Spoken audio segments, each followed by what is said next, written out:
अनीश रोज की तरह कब्रिस्तान में सफाई का काम कर रहा था, लेकिन एक आवाज से वो रुक गया। ये आवाज आ तो बहुत धीमी रही थी, पर थी बहुत पास से। अनीश ने अपना झाड़ू रोका तो फोन की आवाज भी रुक गई। उसने पॉकेट से अपना फोन निकाल के देखा, उस पर कोई कॉल या मैसेज नहीं था। आसपास देखा तो पूरे कब्रिस्तान में कोई और नहीं था जिसका फोन बज सके। उसने इन चीजों को ज्यादा तवज्जो ना देते हुए अपना काम फिर से शुरू किया तो फोन फिर से दोबारा बजना शुरू हुआ। अनीश फिर रुका। उसने चारों तरफ देखा और अब जोर से चीखा, कौन है? क्या चाहिए? क्यों रोज रोज मुझे इस तरह से परेशान करते हो? अनीश ने अपनी बात खत्म भी नहीं की थी कि पीछे से उसके कंधे पर किसी ने हाथ रखा। चौंक कर अनीश पलटा तो देखा पढ़ा लिखा अच्छे कपड़ों में चश्मा पहने एक आदमी खड़ा है।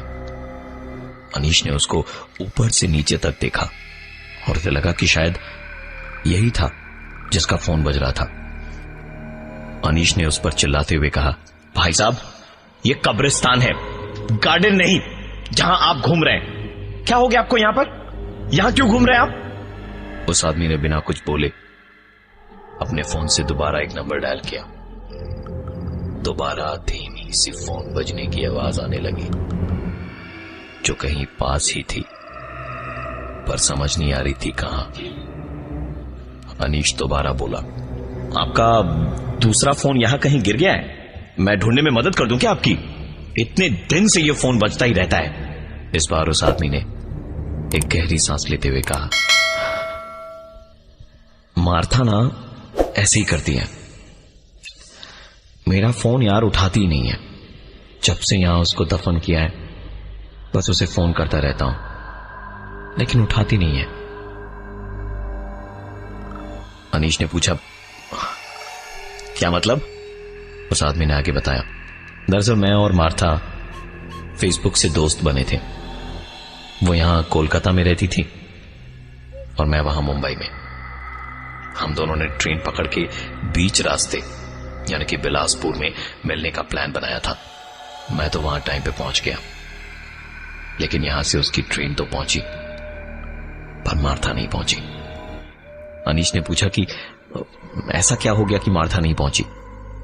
उस आदमी ने इस सवाल का जवाब दिया, ट्रेन में सफर करते वक्त बीच रास्ते में मार्था के साथ कुछ ऐसा हुआ कि मार्था कभी बिलासपुर नहीं पहुंची। उन दरिंदों ने उसे कहीं का नहीं छोड़ा था। दोनों की पूरी जिंदगी उस एक रात में बदल गई। स्टेशन पर खड़ा बस उसे फोन मिलाता रहा, पर मार्था ने मेरा फोन नहीं उठाया। मार्था ने मेरा फोन कभी नहीं उठाया और आज भी नहीं उठाती। एक आदमी जिसका नाम विंसेंट था, उसने आकर उसे अपनी कहानी सुनानी शुरू की। उसने बताया कि कैसे उसकी गर्लफ्रेंड मार्था, जो यहां कब्र में लेटी है, वो अचानक ही ट्रेन से गायब हो गई और उसके फोन करने पर उसने उसके फोन का भी कोई जवाब नहीं दिया।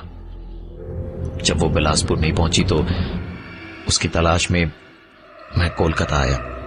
एड़ी चोटी का जोर लगा के मार्था को मैंने हर जगह ढूंढा। पूरे 3 हफ्ते ढूंढने के बाद मार्था मुझे एक मेंटल असाइलम में मिली। वहां जाके जब मैंने अपनी आंखों से मार्था को देखा तो उसे बुलाकर सिर्फ उसके सामने मैंने अपनी ट्रेन की टिकट रख दी। मार्था ने कुछ देर उस टिकट को देखा और उसके बाद उसकी आंखों से पानी छलक गया। मुझे देखकर भागती हुई वो अंदर चली गई। मैंने यानी कि विंसेंट ने उसके पीछे से उसे पुकारता रहा। मैं दरवाजे तक भी भागा, लेकिन अंदर जाने की परमिशन तो आसान नहीं थी। मैंने मार्था को दोबारा बुलवाया मेंटल असाइलम वालों से बात की, उन्हें अपने बारे में बता के मार्था के साथ बैठा और साफ साफ उससे कहा, तुम क्यों ऐसे भाग रही हो? जो भी हुआ उसमें तुम्हारी कोई गलती नहीं थी। तुम भी अकेली हो और मेरा भी इस दुनिया में कोई नहीं है। मैं पेशे से साइकियाट्रिस्ट हूं। इतना तो जानता हूं कि तुम पागल नहीं हो। अब रोना धोना छोड़ो और जो कुछ भी हुआ उसे पीछे छोड़कर मेरे साथ चलो। मैंने सारी फॉर्मेलिटीज पूरी की और उसे उस मेंटल असाइलम से बाहर निकाला। जिन दरिंदों ने मेरी मार्था को इस हाल में पहुंचाया था, मैंने उनके खिलाफ उसके साथ मिलकर केस किया। मार्था की देखभाल की और केस की सुनवाई के बाद मार्था को लेकर मुंबई शिफ्ट होने की पूरी तैयारी भी कर ली थी। जजमेंट के ठीक 3 दिन पहले मुझे बहुत ही अर्जेंट काम से मुंबई जाना पड़ गया। मैं जाना नहीं चाहता था, पर काम बहुत जरूरी था। मेरे मुंबई और उधर कोर्ट में जजमेंट आने के बाद मार्था पूरी तरह से टूट गई थी। मैंने उससे कहा कि तुम नेक्स्ट फ्लाइट पकड़ो और यहां आ जाओ। मैं वापस वहां जाकर सारा लगेज वगैरह ले आऊंगा नेक्स्ट वीक। बहुत बड़ी जंग हार चुके थे हम और इंसाफ भी नहीं मिला था। इन सब के बावजूद एक नई जिंदगी के बारे में सोच के खुश थी मार्था। भले ही कुछ और ना सही, लेकिन मेरे साथ अपनी जिंदगी का सोच के ही बहुत खुश थी। मुझसे बात करते करते वो इधर आ ही रही थी कि मैंने जो सुना वो रोज मेरे सपने में आता है और मुझे सोने नहीं देता। हेलो, हाँ विंसेंट, हाँ मैं आ रही हूँ, वेट फॉर मी। हाँ, आई लव यू। मैं मुंबई से वापस कोलकाता आया और मार्था को यहीं दफनाया, जहां से तुम्हें फोन के बजने की आवाज आ रही थी। मैंने मार्था को उसकी सारी चीजों के साथ यहीं दफनाया था। देखो ना, मैं कब से उसे फोन किए जा रहा हूं, लेकिन वो उठा ही नहीं रही है। कभी कभी वो फोन उठाती है तो मैं उसे अपने पूरे दिन की बातें बताता हूं। अनीश इतनी देर तो नहीं, पर ये सुनने के बाद पूरी तरह से चिढ़ गया था और गुस्से में बोला, हाँ साहब, अरे सही कह रहे हैं आप। मैं अब समझा कि मेरी नींद क्यों खराब हो रखी है। मैं भी तो यहीं पड़ोस वाली कब्र में रहता हूं। सारे वक्त ये फोन बजते रहता है और मैं सो नहीं पाता हूं। अपनी मैडम से कहिए, मार्था मैडम से, कि फोन ना जरा साइलेंट मोड में रखा करे। आप पागलों के डॉक्टर नहीं, खुद पागल हैं। मर गई आपकी मार्था। अरे भूल क्यों नहीं जाते उससे? फोन करना बंद कीजिए अब। विंसेंट ने शायद ऐसी सच्चाई की उम्मीद ही नहीं की थी, वो भी एक अजनबी से। अनीश की बात खत्म होने से पहले ही विंसेंट ने उस पर हाथ छोड़ दिया और बुरी तरह उसे मारने पीटने लगा। और इसी मारपीट के बीच में उसका फोन बजा तो खुशी खुशी अपना फोन अनीश को दिखाते हुए बोला, ये देख देख देख, मार्था का फोन आ रहा है। 1 मिनट। हाँ मार्था, हाँ मार्था, मैं बोल रहा हूं। अरे पता है मार्था, एक पागल अभी मिला यही तुम्हारी कब्र के पास में। कहता है कि तुम्हारी कब्र के बगल में ही लेटता है वो, और उसने कहा कि तुम मर गई हो। पागल कहीं का। इतना कहते कहते हंसते हुए उसने अनीश से कहा, देख मेरी मार्था का फोन है, ले खुद सुन के देख ली। बात कर बात कर ना। अनीश ने जब अपने कानों से फोन लगाया तो आवाज आई, गाना कॉपी करने के लिए सिर्फ 4 दबाएं, शुल्क लागू। यह सुनकर अनीश ने कहा, तुम पागल हो, पता कोई मार्था वार्था का फोन नहीं है। विंसेंट इस बार हंसते हुए बोला, हाँ तुम्हें तो कुछ और ही सुनाई दिया होगा, है ना?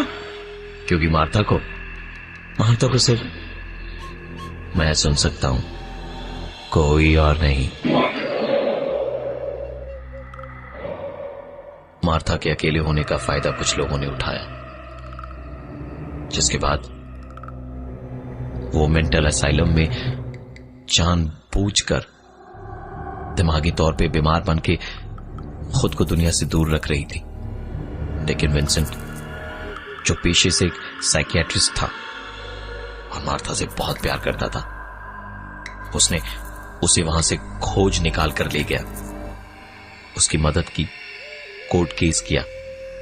लेकिन ऐन मौके पर उसे मुंबई जाना पड़ा और केस की सुनवाई जब हक में नहीं हुई तो उसने मार्था से सीधे मुंबई पहुंचने को कहा। मार्था उससे बात कर ही रही थी कि एक गाड़ी ने उसे टक्कर मार दी और मार्था ने वहीं पर दम तोड़ दिया। अनीश, जिसे विंसेंट ये सारी बातें बता रहा था, वो इस वक्त यही सोच रहा था कि विंसेंट पूरी तरह पागल है, पर विंसेंट अपनी बात पे अड़ा रहा कि कब्र में पड़ी मार्था उससे बात करती है और ये सारी चीजें सिर्फ वही सुन सकता है, कोई और नहीं। अनीश ने उससे साफ साफ कहा, भाई ऐसा है कि रात बहुत हो गई है और तुम्हारी बकवास भी, चुपचाप यहां से निकल जाओ।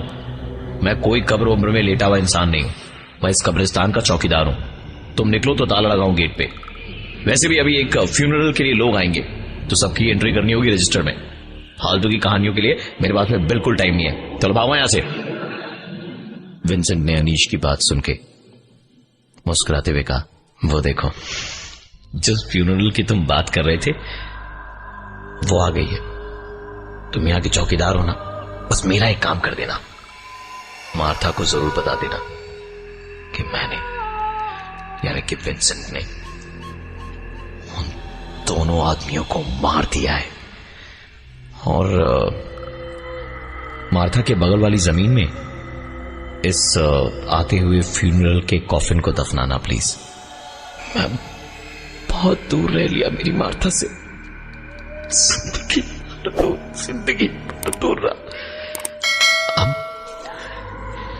अब सुकून से उसके पास लेट कर सोना चाहता हूं मैं।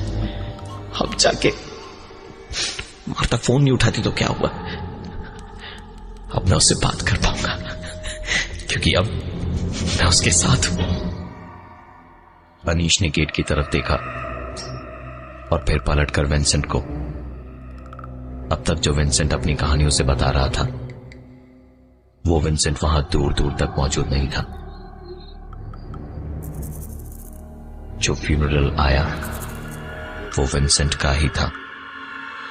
अनीश की समझ से सब कुछ परे था, क्योंकि इस तरह की सुपरनैचुरल चीज उसने आज से पहले इस कब्रिस्तान में कभी भी महसूस नहीं की थी।